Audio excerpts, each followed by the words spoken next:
दर्शक महानुभावहरू नमस्कार, तपाईहरुलाई हार्दिक स्वागत गर्न चाहन्छु हाम्रो च्यानल स्मार्ट खबरमा। आज मिति विक्रम सम्वत 2079 साल असार 9 गते बिहीबार, ईस्वी सम्वत 2022 जुन 23 तारिक। आजका मुख्य समाचार बारेमा जानकारी।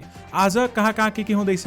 काठमाडौँका मेयर बालेन शाहले नीति तथा कार्यक्रममा के कस्ता घोषणा गरेका छन् र नीति तथा कार्यक्रम पारित भएको छ कि छैन? त्यसैगरी रवि लामिछाने सम्बन्धी ठूला षड्यन्त्रहरू पनि गर्न थालिएका छन्। त्यसैगरी दर्शक महानुभावहरू केही राजनीतिक खबर, केही शिक्षा सम्बन्धी खबर, स्वास्थ्य र खेलकुद सम्बन्धी महत्त्वपूर्ण जानकारी सँगै दर्शक महानुभावहरू केही विवादित विषय र केही अन्तर्राष्ट्रिय समाचारहरू पनि तपाईहरुमा राख्नेछौँ। दर्शक महानुभावहरू, हाम्रो मेहनतका लागि यो भिडियोमा एउटा लाइक अवश्य गर्नुहोला। त्यसैगरी यदि तपाईहरुले अहिलेसम्म हाम्रो च्यानल स्मार्ट खबरलाई सब्स्क्राइब गर्नु भएको छैन भने सब्स्क्राइब गर्नुहोला, साथै छेउमारेको बेल घण्टीमा क्लिक गरी अलमा क्लिक गर्न पनि नबिर्सिनुहोला। आउनुहोस् दर्शक महानुभावहरू, आजका मुख्य समाचार सुरु गरौँ। मुख्य समाचारका शीर्षकहरूबाट। एन्फा महासचिवमा किरण राई मनोनित, इम्पोस्टको डिजाइनमा त्रुटि स्वीकार, नजोडे जेल हाल्ने चेतावनी, नागरिकता विधेयक अघि बढाउने तयारी, अंगीकृत बारेमा मौन, बागबजारको पानीमा भेटियो हैजा फैलाउने जीवाणु, अफगानिस्तानको भूकम्पमा मृत्यु हुने 1000 नागरिक, 1500 घाइते, काठमाडौँको नीति तथा कार्यक्रम संशोधन सहित पारित, नागरिकता विधेयक अघि बढाउने, प्रधानमन्त्री शेरबहादुर देउबाको प्रस्ताव, न्यायाधीश कोइराला भन्छन् फोनमा कुरा सुनिदिएको मात्रै हो, फटाइ गरेको छैन, अडियो छानबिन गरी दोषीलाई कारबाही गर्न बार एसोसिएसनको माग, रासायनिक मलको अभाव र पेट्रोलियम पदार्थको मूल्य वृद्धिका विरुद्ध माइती घरमा प्रदर्शन, पछिल्लो 24 घण्टामा नेपालमा थप 31 जनामा कोरोना संक्रमण पुष्टि, ब्याजदर बढ्दा स्वीकार्नुपर्छ, मौद्रिक नीतिले समस्या समाधान गर्दैन भन्दै राष्ट्र बैंकका गभर्नर महाप्रसाद अधिकारीले भने, एसपीपीमा अपरिपक्व कूटनीतिक राखेको 2 वर्षपछि नरहने पत्र, निर्वाचन आयोगले मागे उम्मेद्वारको खर्च विवरण, मन्त्री हेरफेर सम्बन्धी निर्णय अब चाँडै कार्यान्वयन हुन्छ भन्दै जलनाथ खनालले भने, भारतीय सेना प्रमुख नेपाल आउँदै गठबन्धनले एकीकृत समाजवादीको अपमान गर्यो भन्दै जलनाथ खनालको भनाई, खानेपानी मन्त्री चौधरीको केउकेएलमा चलखेल, सीईओ मिलन साकेलाई काम गर्न बाधा, नागरिकता विधेयक अगाडि बढाउने गठबन्धनको निर्णय, अनसनरत शेयर लगानीकर्ताहरूलाई भेटेर बालेन्द्रले भने, पुँजी बजार बलियो बनाउन सहयोग गर्छौं, काठमाडौँका जिल्ला न्यायाधीश कोइरालालाई न्याय परिषदले लगायो काम गर्न रोक, प्रचण्डलाई विप्लवको जवाफ, यो संविधानको विकल्प खोजे एकता हुन्छ, न्यायाधीशसँग घुस बार्गेनिङ गर्ने वकिललाई सोधियो स्पष्टीकरण, प्रमाणपत्र रद्द हुन सक्ने, रवि लामिछाने सम्बन्धी गर्न थालियो ठूला षड्यन्त्र, रवि लामिछाने ठूलो समस्यामा। अब सुन्नुहोस् पुरा समाचार। ठगीको आरोप लागेका इच्छाराज तामाङलाई धरोटीमा छुटाउनका लागि काठमाडौँ जिल्ला अदालतका न्यायाधीश र राजकुमार कोइराला र अधिवक्ता रुद्रप्रसाद पोखरेल बीचमा भएको मोलमोलाइको अडियोका बारेमा छानबिन गर्न नेपाल बार एसोसिएसनले माग गरेको छ। एसोसिएसनकी महासचिव अधिवक्ता अन्जिता खनालले विज्ञप्ति निकालेर सार्वजनिक भएको अडियो समाचारका सम्बन्धमा त्यसको आधिकारिकता र सत्य तथ्य बेहोराको अनुसन्धान तथा छानबिन गरी उक्त कार्यमा कोही कसैको संलग्नता रहेको पाइएमा कसुरदारलाई कानुनी दायरामा ल्याउन सम्बन्धित नियमनकारी निकायहरूसँग माग गरेकी छिन्। संवैधानिक सर्वोच्चता, विविधको शासन, स्वतन्त्र निष्पक्ष न्यायपालिका, व्यावसायिक र मर्यादित बार एसोसिएसनको प्रमुख लक्ष्य रहेको भन्दै विज्ञप्तिमा लेखिएको छ। नागरिकको आस्था र धरोहरको अन्तिम केन्द्रको रूपमा रहेको न्यायपालिकाको साख श्रीवृद्धिमा मुख्य भूमिका निर्वाह गर्ने न्यायाधीश, कर्मचारी तथा कानुन व्यवसायहरूबाट यस्ता किसिमका अवांछित, अमर्यादित र अनुचित कार्यहरूको नेपाल बार एसोसिएसन घोर निन्दा गर्दछ भन्दै बताइएको छ। दशातमा अडियो छानबिन गरी दोषीलाई कारबाही गर्न बार एसोसिएसनले माग समेत गरेको छ। सरकारले इन्भोस्ड नम्बर प्लेटको डिजाइनमा त्रुटि भएको स्वीकार गरेको छ, तर राजपत्रको सूचना अनुसार प्लेट नजोडे सवारी जफत गरेर 1 वर्ष कैद गर्ने चेतावनी दिएको छ। बुधबार संघीय संसदको राज्यका निर्देशक सिद्धान्त, नीति तथा दायित्वको कार्यान्वयनमा अनुगमन तथा मूल्याङ्कन समितिको बैठकमा सांसदहरूले नम्बर प्लेट खुलिने फुट्ने समस्या आएको भन्दै वास्तविकता के हो भनी प्रश्न गरेका थिए। जवाफमा यातायात व्यवस्था विभागका महानिर्देशक नवराज घिमिरेले इन्भोस्ड नम्बर प्लेट फुट्ने समस्या देखिएको स्वीकार गरेका छन् र महानिर्देशक घिमिरेले मोटरसाइकलको हकमा इन्भोस्ड नम्बर प्लेट फुट्ने समस्या आएको बताएर फिटिङमा समस्या छ, यो डिजाइनमा भएको त्रुटिले हो भन्दै उहाँले बताउनु भएको छ। र साथमा इन्भोस्ड डिजाइनमा त्रुटि स्वीकार गरेसँगै नजोडे जेल हाल्ने समेत चेतावनी दिएको छ। सत्तारूढ गठबन्धनमा नागरिकता विधेयक बारेमा सहमति जुटाउने प्रयास सुरु भएको छ। बुधबार बसेको सत्तारूढ गठबन्धनका शीर्ष नेताहरूको बैठकमा प्रधानमन्त्री शेरबहादुर देउबाले नागरिकता विधेयक संसदबाट पारित गर्ने प्रस्ताव राखेका थिए भने बैठकपछि सरकारका प्रवक्ता एवं सञ्चार मन्त्री ज्ञानेन्द्र बहादुर कार्कीले सञ्चारकर्मीहरूसँग भनेका छन्, प्रधानमन्त्रीले नागरिकता विधेयक अगाडि बढाउने प्रस्ताव राख्नु भएको छ, यसको केही प्रक्रियाहरू छ, त्यो पूरा गरेर चाँडै पेश हुन्छ, तर नागरिकता विधेयकमै रहेको वैवाहिक अङ्गीकृत नागरिकता सम्बन्धी व्यवस्थामा भने सत्तारूढ गठबन्धनमा आबद्ध दलहरू बीच नै एकमत छैन भन्दै बताइएको छ। राज्य व्यवस्था तथा सुशासन समितिले तत्कालीन नेपाल कम्युनिस्ट पार्टी नेकपाको प्रस्ताव अनुसार नेपाली पुरुषसँग बिहे गर्ने विदेशी महिलालाई तत्काल राजनीतिक अधिकार नहुने गरी आवासीय अनुमति पत्र दिने र 7 वर्षपछि मात्र नागरिकता दिने प्रावधान सहित नागरिकता विधेयक संसदमा पेश समेत गरेको छ। हैजा देखिएका काठमाडौँको बाग बजारका दिदी बहिनीमा धारा र ट्युबवेलको पानीबाट हैजा संक्रमण भएको पुष्टि भएको छ। स्वास्थ्य विभाग अन्तर्गतको इपिडेमियोलोजी तथा रोग नियन्त्रण महाशाखाका अनुसार निर्देशक डाक्टर चुमनलाल दासका अनुसार उनीहरूले पिउने पानीको नमुना परीक्षण गर्दा इकोली र कोलिफर्म नामक जीवाणु भेटिएको छ। इकोली र कोलिफर्म मानिसको दिशामा रहने संक्रामक जीवाणु हो भन्दै बताइएको छ। धारा र ट्युबवेलबाट आएको पानीमा नमुना परीक्षण गरेका थियौं। रिपोर्टमा घातक जीवाणु कोलिफर्म र इकोली नै भेटिएको छ भन्दै डाक्टर दासले भनेका छन्। हैजादेखिका अन्य क्षेत्रको पानीको नमुना परीक्षण भइरहेको समेत उनले जानकारी गराएका छन्। दर्शक महानुभावहरू, महाशाखाका अनुसार अहिलेसम्म 5 जनामा हैजा पुष्टि भइसकेको छ र बुधबार दिल्ली बजारमा हैजाको नयाँ केस पुष्टि भएको छ भन्दै बताइएको छ। दर्शक महानुभावहरू, चिकित्सकले पानी चेक जाँच गरेर मात्रै पिउन सुझाव समेत दिएका छन् र एकचोटि पक्कै भए पनि चेक जाँच तपाईहरूले गर्न सक्नुहुनेछ र आफ्नो सुरक्षाका लागि अवश्य पनि गर्नुहोला, किनभने अहिले विशेष गरी काठमाडौँमा हैजा फैलिने सम्भावना एकदमै धेरै रहेको छ। नेपाल कम्युनिस्ट पार्टीका महासचिव नेत्र विक्रम चन्द्र विप्लवले संसदीय व्यवस्था र अहिलेको संविधानको विकल्प खोजे मात्र पूर्व माओवादीहरूसँग एकता हुने बताएका छन्। बुधबार अछाममा आयोजित कार्यक्रममा विप्लवले आफूले नेकपा माओवादी केन्द्रका अध्यक्ष पुष्पकमल दाहाल प्रचण्डलाई पनि त्यही भनेको जानकारी दिएका छन्। प्रचण्ड कमरेडलाई मैले के भनेको छु भने तपाईँ पुरानो ठाउँबाट फर्किनुपर्छ उनको भनाइ छ, अथवा संसदीय व्यवस्था नै ठिकै हो, यही संविधान ठिक हो भन्ने कुरामा हाम्रो सहमति छैन, योभन्दा राम्रो विकल्प खोज्नुपर्छ, अगाडि बढ्नुपर्छ भन्ने हो भने एकता हुन्छ भन्दै उहाँले बताउनु भएको छ।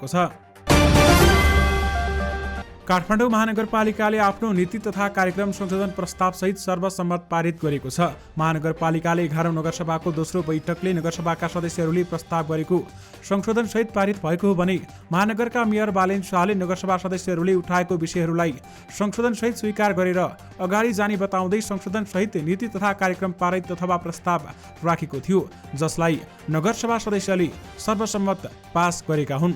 नगरसभा सदस्यहरूले काठमाडौँ वडाहरूको भवन निर्माणदेखि टुडीखेल खाली गर्नेसम्मका माग समेत राखेका थिए भने सभामा बोल्दै वडा नम्बर 9 का टेकराज अधिकारीले वडामा मतदाता नामावली संकलन गर्नुपर्ने माग समेत राखेका थिए। दर्शक महानुभावहरू, तपाईहरुमाझ एउटा अन्तर्राष्ट्रिय समाचार राख्न चाहे। अफगानिस्तानमा बुधबार बिहानै गएको भूकम्पमा परेर मृत्यु हुनेको संख्या 1000 नागेको छ। तालिबानका नेता हितुल्लाह अखुन्द-जादाले अहिलेसम्म 1500 भन्दा बढी घाइतेलाई उपचारका लागि अस्पतालमा भर्ना गरिएको जानकारी दिएका छन् भने उनका अनुसार उद्धारकर्ताहरूले भत्किएका घरमा पुरेकाहरूको खोजी समेत जारी राखेका छन्। विकट पहाडी क्षेत्रमा भएको क्षतिको विवरण आउन अझै बाँकी रहेकाले मृतकको संख्या अझै बढ्ने अनुमान गरिएको उहाँले बताउनु भएको छ। नेपाल राष्ट्र बैंकका गभर्नर महाप्रसाद अधिकारीले ब्याज दर अझै बढ्न सक्ने संकेत गरेका छन्। काठमाडौँमा आयोजित कार्यक्रममा उनले अहिले ब्याज दर बढिरहेको भन्दै त्यसलाई सबैले स्वीकार गर्नुपर्ने बताएका छन्। रेटहरू बढ्दा झन् उनले भने उद्योगीहरूले प्रताडित छौं भन्नुभएको छ, तर परार साल सम्झनुस् त अहिले त्यो भन्दा राम्रो अवस्था छ। उनले कुल गृहस्थ उत्पादनको 107% को ऋण कसले चलाएको छ भन्ने प्रश्न गर्दै त्यस्तो ऋण प्रणालीमा स्वाभाविक रूपमा फर्किने समेत विश्वास उहाँले व्यक्त गर्नुभएको छ। दर्शक महानुभावहरू, सञ्चार कर्म छाडेर राजनीतिमा आएका रवि लामिछानेमाथि षड्यन्त्रहरू गर्न थालिएको छ। दर्शक महानुभावहरू, उनले केही दिन अगाडि मात्र राष्ट्रिय स्वतन्त्र पार्टी घोषणा गरेका थिए भने दर्शक महानुभाव, राष्ट्रिय स्वतन्त्र पार्टी घोषणा गरिसकेपछि उनी तुरुन्तै निर्वाचन कार्यालयमा पार्टी दर्ताका लागि समेत गएका थिए। पार्टी दर्ताका विषयमा अहिले विवाद भइरहेको छ। राष्ट्रिय स्वतन्त्र पार्टी नामले अहिले विवाद भइरहेको छ। यो नामबाट पार्टी दर्ता गर्न नमिल्ने विभिन्न नेताहरूले बताउँदै आएका छन् र रवि लामिछाने सम्बन्धी यसबारे केस अथवा मुद्दा पनि परेको छ। यानि कि उहाँको पार्टीबाट स्वतन्त्र हटाउनु पर्यो, स्वतन्त्र नहटाइए पार्टी दर्ता गर्न दिँदैन भन्दै विभिन्न व्यक्तिहरूले बताउन थालेका छन्। दर्शक महानुभावहरू, यसबारेमा तपाईको धारणा के छ? हामीलाई यो भिडियोको कमेन्ट बक्स मार्फत बताउन पनि नबिर्सनुहोला। नेकपा एकीकृत समाजवादीका सम्मानित नेता झलनाथ खनालले मन्त्री हेरफेर सम्बन्धी पार्टीले यसअघि नै गरेको निर्णय अब चाँडै कार्यान्वयन गर्नुपर्ने बताएका छन्। नेकपा एकीकृत समाजवादीबाट सरकारमा प्रतिनिधित्व गर्ने मन्त्रीहरूले बदल्ने पार्टीको निर्णयलाई व्यवस्था भएको भन्दै बुधबार बसेको पार्टीको केन्द्रीय सचिवालयको बैठकले तत्काल कार्यान्वयन गराउन लगाउने निर्णय भएको खनालले बताएका छन्। काठमाडौँ महानगरपालिकाका प्रमुख बालेन्द्र शाहले पुँजी बजारलाई बलियो बनाउने तर्फ सोच्नुपर्ने बताएका छन्। धितोपत्र बोर्डको कार्यालय परिसरमा अनसन बसिरहेका तिलक कोइरालालाई बुधबार भेट गरी सो कुरा बताएका हुन् भने पुँजी बजार विकास तथा सुधारको माग राख्दै लगानीकर्ता तिलक कोइराला विगत 8 दिनदेखि आमरण अनसनमा बसेका छन्। त्यहाँ पुगेर मेयर बालेन्द्रले कतिपय ठाउँमा मिसयुज भएको भन्दै समन्वय गरेर अघि बढ्नुपर्ने बताउनु भएको छ। उनले भनेका छन्, लगानीकर्ताको मागमा हाम्रो पनि समर्थन छ। हाम्रो तर्फबाट के गर्न सकिन्छ त्यसमा लाग्छौँ। बजारलाई खस्काउने होइन, बलियो बनाउन तर्फ लाग्नुपर्छ। सबै निकाय गम्भीर हुनुपर्छ भन्दै उहाँले बताउनु भएको छ। न्याय परिषदले काठमाडौँ जिल्ला अदालतका न्यायाधीश राजकुमार कोइरालालाई कार्य सम्पादनमा रोक लगाएको छ। न्यायाधीश कोइराला र अधिवक्ता रुद्र प्रसाद पोखरेल बीच व्यवसायी इच्छाराज तामाङलाई धरोटीमा छुटाउन मोलमोलाई गरिएको अडियो समाचारमाथि छानबिन गर्न न्याय परिषदले छानबिन समिति गठन गरेको छ। आज बसेको न्याय परिषद बैठकले सदस्य रामप्रसाद श्रेष्ठको संयोजकतामा 3 सदस्यीय विस्तृत जाँचबुझ समिति गठन भएको र न्यायाधीश कोइरालालाई काम गर्न रोक लगाएको प्रवक्ता मानबहादुर कार्कीले जानकारी दिनुभएको छ। उनका अनुसार जाँचबुझ समितिमा पाटन उच्च अदालतमा कायम मुकाम न्यायाधीश महेश प्रसाद पुडासैनी र न्यायाधीश महेश शर्मा पौडेललाई राखिएको छ भने जिल्ला न्यायाधीश रामकुमार कोइराला र अधिवक्ता पोखरेल बीच 2 करोड घुस लिएर इच्छाराज तामाङलाई धरोटीमा छाड्ने गरी भएको टेलिफोन संवाद मंगलबार साँझ प्रसारण भएको थियो। झण्डै 10 मिनट लामो उक्त भिडियोमा अधिवक्ता पोखरेलले न्यायाधीश कोइरालालाई यस्तो अवसर फेरि नआउने भन्दै धरोटीमा तामाङलाई छोड्ने आदेश दिन पनि भनेका छन्। भारतीय सेनाका प्रमुख मनोज पाण्डे आगामी अगस्त महिनामा नेपाल आउने भएका छन्। नेपालको परराष्ट्र मन्त्रालयलाई उद्धृत गर्दै भारतीय सञ्चार माध्यमले नेपाल भ्रमणका क्रममा पाण्डेलाई राष्ट्रपति विद्यादेवी भण्डारीले नेपाली सेनाको मानार्थ सेना प्रमुख पदबाट सम्मानित गर्ने उल्लेख गरेका छन्। यस्तो उपाधि पाउने उनी भारतका 29औं सेना प्रमुख हुनेछन् भने भारतीय सेनाबाट पाण्डे अगस्तमा आउने जानकारी प्राप्त भएको छ। उनी आउने मिति र भ्रमणको कार्यतालिका पनि तय गर्ने काम भइरहेको छ। यो भ्रमण पाण्डेलाई मानार्थ सेनापति पदबाट सम्मानित गर्नेमा केन्द्रित हुनेछ भने नेपाल र भारतबीच यो परम्परा लामो समयदेखि चल्दै आएको छ। स्रोतले समाचार एजेन्सीलाई यस्तो बताएको छ। निर्वाचन आयोगले स्थानीय तहको निर्वाचनमा भाग लिने उम्मेद्वारको खर्च विवरण पठाउन निर्वाचन कार्यालयहरूलाई निर्देशन दिएको छ। निर्वाचन परिणाम घोषणा भएको मितिले 30 दिनभित्र सम्बन्धित जिल्ला वा क्षेत्रीय निर्वाचन कार्यालयमा खर्च विवरण बुझाउनु पर्ने व्यवस्था अनुसार आयोगले कानुन बमोजिम बुझाउनु पर्ने निर्वाचनको खर्च विवरण बुझाए नबुझाएको यकिन गरी पठाउन भनेको हो। निर्वाचन खर्चको विवरण बुझाउने तथा नबुझाउने उम्मेद्वारको विवरण छुट्टा छुट्टै तयार गरी आवश्यक कारबाहीको लागि सिफारिस सहित आयोगमा पठाउन सबै निर्वाचन आयोग कार्यालयहरूलाई निर्देशन दिएको प्रवक्ता शालिग्राम शर्मा पौडेलले जारी गरेको विज्ञप्तिमा उल्लेख गरिएको छ। अमेरिकाले आफ्नो स्टेट पार्टनरशिप प्रोग्राम एसपीपीमा राखिएको 2 वर्षपछि नेपालले आफू त्यसमा नरहने निर्णय गर्दै कूटनीतिक च्यानल मार्फत पत्र पठाउने निर्णय गरेको छ। प्रधानमन्त्री शेरबहादुर देउवा र प्रधान सेनापति प्रभुराम शर्माको एकपछि अर्को हुन गइरहेको आसन्न अमेरिका भ्रमणका क्रममा एसपीपी सम्झौतामा हस्ताक्षर हुन सक्ने आशंका सहित व्यापक विरोध भएपछि सरकारले मन्त्री परिषद मार्फत उक्त निर्णय गरेको हो। यसले भूमुलुकको भूराजनीतिक र कूटनीतिक संवेदनशीलतासँग जोडिएको गम्भीर विषयमा राज्य संरचनाले अपरिपक्वता देखाएको स्पष्ट भएको छ र यसले परराष्ट्र सम्बन्धमा सञ्चालनमा गम्भीर प्रश्न उठाएको छ। असंलग्न परराष्ट्र नीति विपरीत कुनै पनि सैन्य गठबन्धनमा सहभागी हुन नसक्ने आफ्नो मान्यतामा विचलन हुनुबाट मुलुक जोगिएको छ। तर धेरै ढिलो गरी अमेरिकाले आफ्नो सैन्य गठबन्धनमा इन्डो पेसिफिक स्ट्राटेजी आइपीएस अन्तर्गतको एसपीपीमा सामेल गराएको विषयमा सम्बन्धित निकाय बेखबर जस्तै हुनुले नेपालको कूटनीतिक विश्वसनीयतामाथि भने अब पनि प्रश्न उठिरहने परराष्ट्र विज्ञहरूको भनाइरहेको छ। पछिल्लो 24 घण्टामा नेपालमा थप 31 जनामा कोरोना भाइरस कोभिड-19 को संक्रमण पुष्टि भएको छ भने कसैको पनि मृत्यु भएको छैन। स्वास्थ्य तथा जनसङ्ख्या मन्त्रालयका अनुसार 1557 जनाको पीसीआर परीक्षणमा 28 जना र 850 जनाको एन्टिजेन परीक्षणमा 3 जना गरी 31 जनामा कोरोना संक्रमण पुष्टि भएको हो। पछिल्लो 24 घण्टामा कोरोनाबाट 10 जना निको भएका छन् भने हाल देशभर 142 जना सक्रिय संक्रमित रहेका छन्, जसमध्ये 139 जना होम आइसोलेसनमा रहेका छन् भने 3 जना संस्थागत आइसोलेसन र 1 जना आइसियुमा रहेका छन्। रासायनिक मलको अभाव र पेट्रोलियम पदार्थमा भएको चरको मूल्य वृद्धि विरुद्ध माइतीघर मण्डलामा किसानहरू प्रदर्शनमा उत्रिएका छन्।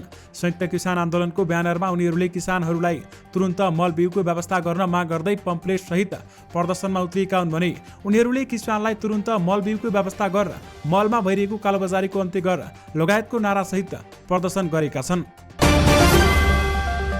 अखिल नेपाल फुटबल संघ एन्फाको महासचिवमा किरण राई मनोनित भएका छन्। पंकज विक्रम नेम्बाङ नेतृत्वको कार्यसमितिको पहिलो बैठकले राईलाई महासचिव मनोनित गरेको हो भने अघिल्लो कार्यसमितिमा उनी प्रवक्ता थिए। यस्तै बैठकले रविन्द्र जोशीलाई कोषाध्यक्ष नियुक्त गरेको छ।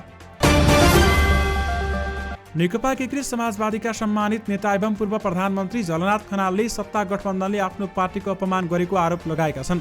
बुधबार समाजवादी प्रेस संगठन नेपाल जिल्ला शाखा काठमाडौँले आयोजना गरेको कार्यक्रमलाई सम्बोधन गर्दै सम्मानित नेता खनालले यस्तो बताएका हुन्। उनले गठबन्धनकै कारण आफ्नो पार्टीले ल्याउने जति सिट र मत प्राप्त गर्न नसकेको दावी गरेका छन्। सम्मानित नेता खनालले अहिले 9 लाख मतदाता पार्टीमा रहेको भने पनि त्यो संख्या झण्डै 20 लाख रहेको बताएका छन् र उनले अहिले स्थानीय तह सदस्य निर्वाचनमा प्राप्त गरेको उपलब्धिलाई रक्षा गर्दै देशको हितको लागि नमुना कायम गर्नुपर्ने बताएका छन्। सम्मानित नेता खनालले भनेका छन्, अहिले हामीले 9 लाख मतदाता छन् हाम्रा भन्छौँ, 9 होइन 20 भन्दा बढी मत छ हाम्रो भन्दै उहाँले बताउनु भएको छ। गत बिहिबारदेखि काठमाडौँ उपत्यकाका खानेपानी लिमिटेडको केन्द्रीय कार्यालय त्रिपुरेश्वरमा विभिन्न दल निकट कर्मचारी संगठनले आन्दोलन जारी राखेका छन्। उनीहरूले केयुकेएलका प्रमुख कार्यकारी अधिकृत मिलन साक्यलाई कार्यालय प्रवेशमा रोक लगाइरहेका छन्। नेपाली कांग्रेस निकट रहेका केयुकेएल कर्मचारी संघ र लोकतान्त्रिक कर्मचारी संघ, राप्रपा निकट रहेको कर्मचारी कल्याण परिषद, सवारी चालक एसोसिएसन लगायतले केन्द्रीय कार्यालयमा आन्दोलन थालेका हुन् भने उनीहरूले विभिन्न माग राख्दै प्रमुख कार्यकारी अधिकृत साक्यको कार्यालय घेराउ गर्दै कार्यालय प्रवेशमा पनि रोक लगाउँदै आएका छन्। दर्शक महानुभावहरू, खानेपानी मन्त्री उमाकान्त चौधरीले लिस्ट बनाएर दिएका 90 जना व्यक्तिहरूलाई कारागारमा भर्ना गर्न दबाब दिएको र सुनवानीपछि साक्यलाई हटाउन कर्मचारी आन्दोलन उचालेको आन्दोलनमा सहभागी नभएका कर्मचारी संगठनका पदाधिकारीको भनाइरहेको छ। विशेष गरी खानेपानी मन्त्री चौधरीको केयुकेएलमा चलखेल भएको छ भने सिओ मिलन साक्यलाई काम गर्न बाधा पुर्याएको छ। जिल्ला अदालत काठमाडौँमा न्यायाधीशसँग घुस बार्गेनिङ गर्ने अधिवक्ता र रुद्र पोखरेल विरुद्ध नेपाल बार काउन्सिलले म्याद जारी गरेको छ। काउन्सिलको बुधबार बोर्डको बैठक र त्यसपछि बसेको अनुशासन समितिको बैठकले उनलाई 7 दिनभित्र यसबारेमा जवाब दिन भनेको काउन्सिलकी सचिव मोना सिंहले जानकारी दिएकी छन्। सार्वजनिक भएको अडियो र नेपाल बार एसोसिएसनको विज्ञप्तिलाई आधार मानेर बार काउन्सिलले म्याद जारी गर्ने निर्णय गरेको हो भने बोर्ड बैठकले पोखरेललाई कारवाही गर्न अनुशासन समितिमा सिफारिस गरेको थियो। महान्यायाधीश वक्ता खम्ब बहादुर खाती नेतृत्वको अनुशासन समितिमा नेपाल बारका पूर्वाध्यक्ष चण्डेश्वर श्रेष्ठ र रसिद भक्त प्रधानाङ्क रहेका छन्। यसबारेमा पोखरेलले स्पष्टीकरण बुझाएपछि अर्को मिति तय गरे थप प्रमाण बुझ्ने अथवा कारवाहीको निर्णय गर्न सक्नेछ भने काउन्सिलले नसिहत दिने, निलम्बन गर्ने अथवा प्रमाणपत्र नै रद्द गर्न सक्ने निर्णय गर्नेछ भन्दै बताइएको छ। दर्शक महानुभावहरू, यससँगै तपाईँहरूमाझ आजका सबै मुख्य समाचारहरू राखिसकेका छौँ। फेरि पनि तपाईँहरूमाझ नयाँ दिन, नयाँ मुख्य समाचार तथा नयाँ रिपोर्टहरूको साथमा उपस्थित हुने नै छौँ। अहिलेलाई भने मलाई बिदा दिनुहोस्। नमस्कार।